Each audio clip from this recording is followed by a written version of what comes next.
B unorthodox, love your work. दोनों topics बहुत interesting लग रहे हैं, but before going to read the topics I would like to share an experience with you. कल I was sitting with my friend at chai की hotel, we were having gupshup, तो he shared a business idea. He said कि यार मैं एक fast food restaurant open करना चाह रहा हूँ, तो ये आइडिया कैसा है?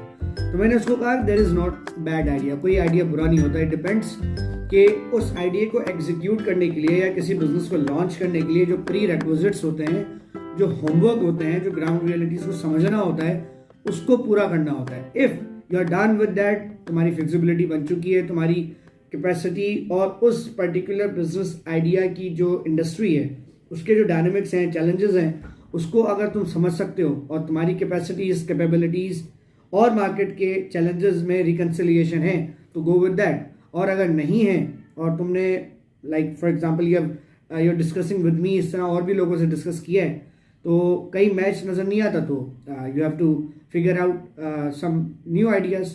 तो उसने बोला क्या होते हैं प्री रिक्विजिट फॉर एग्जांपल? तो मैंने बोला सीन ये है भाई, कोई भी बिजनेस स्टार्ट करने से पहले फंडामेंटल्स होते हैं, कुछ चीज़ें होती हैं, मार्केट रिसर्च, कि तुम किस मार्केट में अपने बिजनेस को लॉन्च करने जा रहे हो।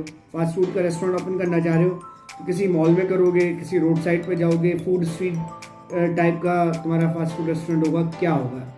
Second, customer discovery. Customer discovery in terms के किस पॉकेट के कस्टमर को तुम डील करोगे, टारगेट करोगे।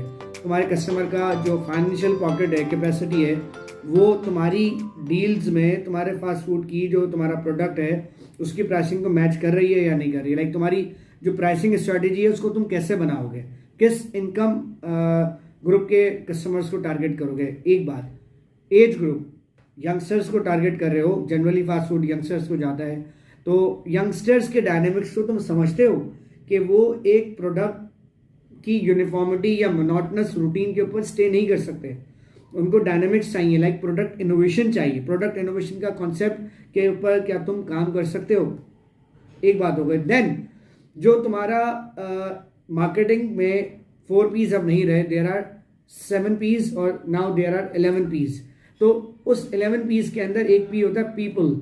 लाइक तुम्हारे पास वो वर्कफोर्स है जिसके जरिए तुम अपने बिजनेस के अंदर स्केलेबिलिटी ला सकते हो, ग्रोथ ला सकते हो, और कंटीजेंसी के अंदर कोई तुम्हारा शेफ चला जाता है तो तुम्हारे पास इतना डेटा हो, इतना बैंक हो कि एक शेफ जाने के बाद दूसरा शेफ फौरन आ जाए, क्योंकि बहुत ज़्यादा चैलेंजिंग होता है एक शेफ के बाद दूसरा शेफ लाना। और चैलेंजिंग इस तरह होता है कि एक शेफ था, उसका जायका था, भले रेसिपी कांस्टेंट है, बट पीपल टू पीपल चीज़ों में वैरायटी आ जाती है, वेरिएशन आ जाती है। तो बहुत सारी फैक्टर्स हैं, उन फंडामेंटल फैक्टर्स को लिस्ट डाउन करो, जॉट डाउन करो, एक पेपर वर्क बनाओ, फिजिबिलिटी देखो, फिर मार्केट रिसर्च करो कि इस वक्त जो सक्सेसफुल फास्ट फूड के रेस्टोरेंट हैं वो किन बुनियाद पर सक्सेस उनको मिली, और जो फेल हो गए वो कैसे फेल हो गए। तो these are the things, practical realities होती हैं। और इन तमाम चीज़ों को अगर इन अ नटशेल हम कहें तो ये कहलाती है research, business research. Business research में मार्केट रिसर्च आपको देखनी पड़ती है, प्रोडक्ट इनोवेशंस आपको देखनी पड़ती हैं, और उसकी स्केलेबिलिटी के, ग्रोथ के चांसेस आपको देखने पड़ते हैं, और बहुत सारी चीज़ें। तो इस तरह बहुत सारी चीज़ें रही, तो वी एंडेड अप कि यस, आइडिया तो मैंने देख लिया था यूं करते हुए कि चल बहुत रहे हैं आजकल फास्ट फूड का में बड़े डायनेमिक्स हैं और बड़ी ग्रोथ नज़र आ रही है। तो मैंने एक बात पे कंक्लूड किया कि बिजनेस या लाइफ में कोई भी बड़ा डिसीजन लेते हुए एक होती है अपेरेंट रियलिटी और एक होती है एक्चुअल रियलिटी। तो अपेरेंट रियलिटी के ऊपर अगर तुमने बेस किया तो you will be messed up. तो एक्चुअल रियलिटी को फाइंड आउट करने के लिए guys we need to have a very deep down research. तो thank you for watching thoughts and success, and keep watching the channel.